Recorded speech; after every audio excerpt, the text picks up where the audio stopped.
এমসিকিউতে যে 8টি বিষয়ে আপনি না জানলে বা এই 8টি বিষয়ে একটিও যদি ভুল করেন তাহলে আপনার কোনোভাবে রেজাল্ট আসার সম্ভাবনা নেই। এই বিষয়গুলো খুবই গুরুত্বপূর্ণ। যদি এই 8টি বিষয়ে না জানেন তাহলে আপনার বিপদে পড়তে হবে অনেক।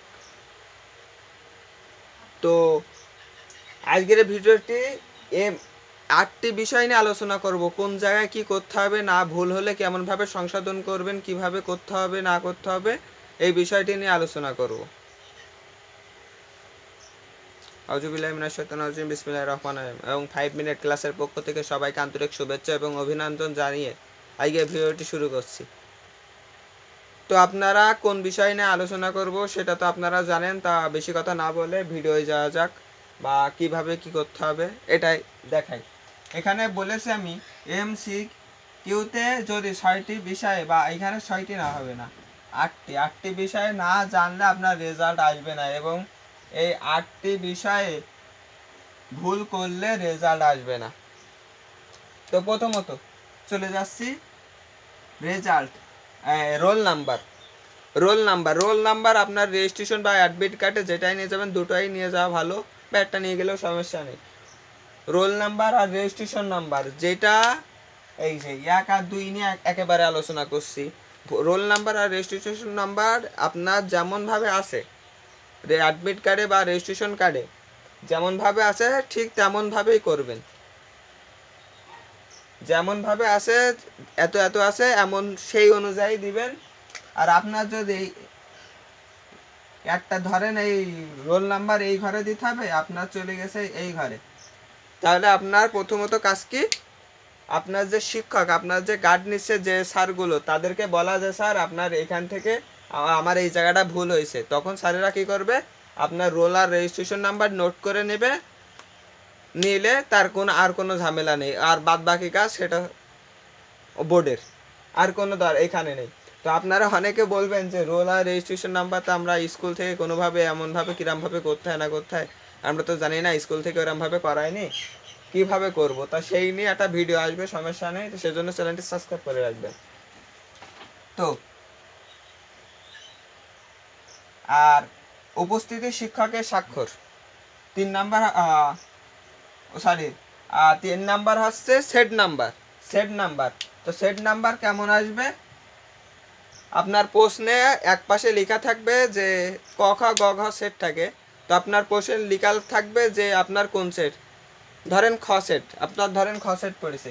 তো এই জায়গায় কিরাম থাকবে ক খ গ ঘ। আপনার কিভাবে করবেন, যদি আপনার খ সেট পড়ে এই জায়গায় খ সেট লিখে দিবেন, খ সেট লিখে এই জায়গায় গোল চিহ্ন মেরে দিবেন। এরকমভাবে আপনার এই খড়টা বৃত্ত ভরাট করে দিবেন। তো এবার অনেকে ভুল করে যে এই খ সেট আমি এখানে শুধু খ লিখিনি কিন্তু বৃত্ত ভরাট করেছি, তো তাও সমস্যা হবে না। এতে এই বৃত্ত ভরাট কারণেই মেন হচ্ছে বৃত্ত ভরাট, ঠিক আছে। ওপরে কিন্তু লেখাটাও ওপরে লিখলে আরও ভালো হয়, খ এই যে খ আর এই বৃত্ত ভরাট করে দিলেন, ঠিক আছে। এবার আমরা 4 নাম্বারে চলে যাচ্ছি, উপস্থিতি শিক্ষকের স্বাক্ষর। আপনার স্কুলে যেমন আপনাদের পরীক্ষা শেষ হয়ে যাওয়ার বা মধ্যখানে বা প্রথম শুরুতে যে স্বাক্ষরটা করে, যে আপনি শিক্ষকের যে উপস্থিতি শিক্ষকের স্বাক্ষর, ওই স্বাক্ষরটা করে নেবেন, না হলে আপনার খাতা বাতিল হয়ে যাবে। তো 4 নাম্বার হচ্ছে রোল এবং রেজিস্ট্রেশন নাম্বার হাজিরা খাতায় নোট। একটা যে শিক্ষকরা আসবে তাদের কাছে একটা খাতা থাকবে, ওই খাতায় আপনার রোল নাম্বার আর রেজিস্ট্রেশন নাম্বার ওই হাজিরা খাতায় নোট করে নেবে। এবার আপনার যদি কোনো ক্রমে যদি ওই হাজিরা খাতায় ওই রোল নাম্বার আর রেজিস্ট্রেশন যদি না হয় তাহলে আপনার রেজাল্ট আসবে না। তো হাজিরা খাতায় স্বাক্ষর। আর একটা হচ্ছে আপনার ওই যখন এই রোল নাম্বার আর রেজিস্ট্রেশন নাম্বার নোট করবে তখন তার একটা পাশে রিটেন সাইডের একটা স্বাক্ষর দিতে হবে আর এমসিকিউতে একটা স্বাক্ষর দিতে হবে। দেখা গেল আপনি এমসিকিউতে দিননি আর রিটেন সাইডে দিচ্ছেন, তাহলে আপনার এমসিকিউতে আপনি কোনোভাবেই আপনার ওই এমসিকিউ ইয়েটা বাদ হয়ে যাবে। আপনি দেখাবে যে ওখানে আপনি উপস্থিত ছিলেন না বা ওই দিন উপস্থিত ছিলেন না। এবার 7 নাম্বার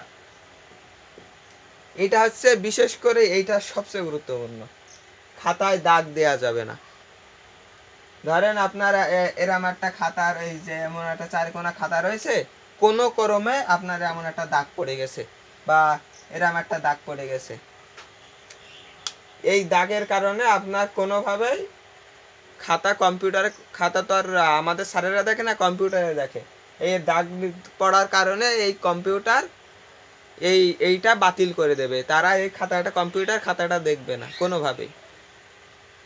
কিন্তু এই যে বৃত্ত ভাড়ার যদি একটুখানি বাইরে যায় তাও কম্পিউটার নিয়ে নেয়, কিন্তু এই যে খাতায় বিভিন্ন ধরনের এরম এরম দাগ পড়লে খাতা বাদ হয়ে যাবে।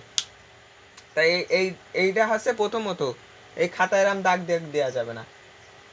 সাধারণ কলম ব্যবহার করতে হবে। আপনাদের প্রথমতই বলি, জেল কলম বা যে কোনো কলম এগুলো ব্যবহার করে না। সাধারণ কলম 5 টাকা দামের যে কলমগুলো ব্যবহার হয় ওই কলমগুলো দিয়েই এমসিকিউ করবেন। এমসিকিউ ওইটা দিয়েই করতে হবে, না হলে অনেক সমস্যা হবে, আপনার খাতাটা বাতিল হয়ে যাবে। কারণ জেল কলম ব্যবহার করলে কম্পিউটারে ওই জেল কলমের কোয়ালিটি ওই কম্পিউটার নিবে না, তখন আপনার খাতাটা বাতিল হয়ে যাবে। তো এই 8টি বিষয়ে যদি না জানেন তাহলে আপনার অনেক সমস্যায় পড়তে হবে। তো জেনে নিলেন কোন 8টি কীভাবে কী সংশোধন করতে হবে, তো এইটাই আজকের ভিডিওর মূল বিষয় ছিল। তো এই 8টি বিষয়টা আপনাদের খুব মনোযোগ দিয়ে মনে রাখতে হবে, কী কী করতে হবে, এইটা আপনাদের খুবই গুরুত্বপূর্ণ। তো আজকের ভিডিওটি এই পর্যন্তই। লাইক, শেয়ার, কমেন্ট এবং চ্যানেলটি সাবস্ক্রাইব করে রাখবেন, এবং ফেসবুক থেকে যদি দেখে থাকেন তাহলে ফলো দিয়ে রাখবেন।